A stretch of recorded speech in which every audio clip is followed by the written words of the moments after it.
बिस्मिल्लाहिर्रहमानिर्रहीम। अस्सलाम वालेकुम। मैं इस वीडियो में आपको चाइना और इंडिया की जो जंगी सूरत हाल बनी हुई है उसके बारे में बताना चाहता हूँ। इसकी काफ़ी वजूहत है, जिनमें से कुछ जो ज़्यादा अहम है मैं वो हाईलाइट करूँगा। सबसे पहले चाइना एक अमन पसंद मुल्क है जो हम सब जानते हैं, और उनका मकसद सुपर पावर बनना, लेकिन वो जंगों के ज़रिए सुपर पावर नहीं बनना चाहते। उनका यकीन है या एम है ये कि इकानमी को पूरी दुनिया में स्ट्रांग करके दूसरे मालिक में इन्वेस्टमेंट्स की जाएँ और उन पर पॉजिटिव असर डाला जाए, और चाइना इस बात में बेहद कामयाब हो रहा है। इस बात का अंदाज़ा इस बात से करें कि रूस ने 1980 से 1990 तक एक पूरी दहाई जंग में गुजार दी कि गर्म पानी तक पहुंचा जाए, लेकिन नाकाम हुआ और 90 से 100 खरब डॉलर खर्च किए। और चाइना ने सी पैक के ज़रिए रूस से आधे पैसों में रसाई हासिल कर ली, लेकिन पुरअमन तरीके से। और अमेरिका ये बात बिल्कुल बर्दाश्त नहीं कर पा रहा कि चाइना का असर और रसूख पूरी दुनिया में बढ़ता जा रहा है।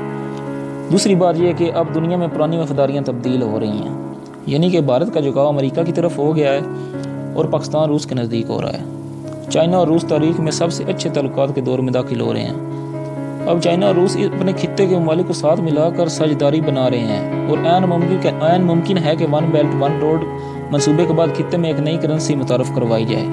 अब अमेरिका साजिश कर रहा है कि चाइना को किस ज़रिए नीचे लाया जाए और उनकी इकानमी को स्ट्रांग ना होने दिया जाए, चूँकि अमेरिका और चाइना एक दूसरे को डायरेक्ट कुछ नहीं कह सकते और ना जंग लड़ सकते हैं, क्योंकि दोनों एक दूसरे से मफाद जुड़े हुए हैं। अमेरिका सबसे ज़्यादा कर्जा जो चाइना से ले रहा है, और वो बॉन्ड्स की शक्ल में, और चाइना सबसे ज़्यादा एक्सपोर्ट्स जो है वो अमेरिका को कर रहा है। इसलिए अमेरिका चाइना को जंगों में धकेलने के लिए इंडिया को इस्तेमाल कर रहा है, क्योंकि इंडिया खित्ते के चौधरी बनना चाहता है और चाइना के होते हुए ऐसा मुमकिन नहीं। अमेरिका भारत को चौधराहट के ख्वाब दिखा रहा है। जैसा कि हम जानते हैं, जो ममालिक भी जंगों की ज़द में रहते हैं वो तरक्की नहीं कर पाते हैं, क्योंकि उनका सारा पैसा हथियारों की खरीदो फरोख्त में ज़ाया होता रहता है। चाइना ने 1962 के बाद जंग नहीं लड़ी है, इसलिए वो तरक्की कर चुका है, और पाकिस्तान और भारत वहीं के वहीं खड़े हैं। जिस दिन मोदी अमेरिका गया उसी दिन इंडिया की फ़ौज भूटान के मदद करने चौधरी बन के पहुँच गई। इससे ज़ाहिर होता है कि इस साजिश की तानबान कहीं और जाके मिलती है। अब आते हैं पाकिस्तान के रोल पर। अगर चाइना और इंडिया की जंग होती है तो इससे हमें फ़ायदा होगा या नुकसान? जी सुनिए, इससे हमें फ़ायदा ही होगा। इसकी वजह यह है कि जब चाइना से जंग की सूरत में इंडिया के दोनों तरफ से मज़ामत का सामना करना पड़ेगा तो वो प्रेशर में आ जाएगा, जिसको भारत बर्दाश्त नहीं कर पाएगा, क्योंकि दोनों ममालिक की फ़ौज अपनी अपनी तरफ से उन पे अटैक करने की पूरी प्लानिंग बना चुकी हैं, और पूरी प्लानिंग से वो करेंगी। वो मैं अपने नेक्स्ट वीडियो में इंशाल्लाह मैं डिस्कस करूँगा। और भारत के अंदर भी आज़ादी की ढेर सारी तंजीमें हैं, जिनमें से 30 से 35 बहुत बड़ी बड़ी हैं।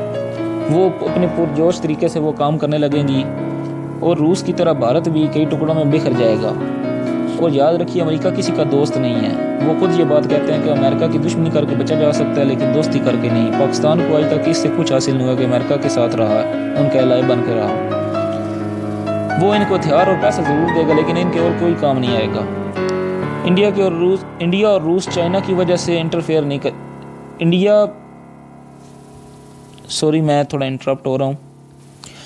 रूस जो है वो चाइना की वजह से इंटरफेयर नहीं करेगा, क्योंकि रूस को भारत से ज़्यादा चाइना की ज़रूरत है। उनकी आपस में सरहदें मिलती हैं, और चाइना तरक्की पजीर मुल्क है, तरक्की कर रहा है, और मज़ीद हमसे बहुत ज़्यादा आगे है। इंडिया पाकिस्तान से बहुत ज़्यादा आगे है। ये चंद पॉइंट थे जो मैं बताना चाहता था, इसकी वजह से कि ये जो है ना, इंडिया एक फजूल सा मुल्क है, जिनकी कोई सोच नहीं है, अपनी सोच नहीं रखते हैं।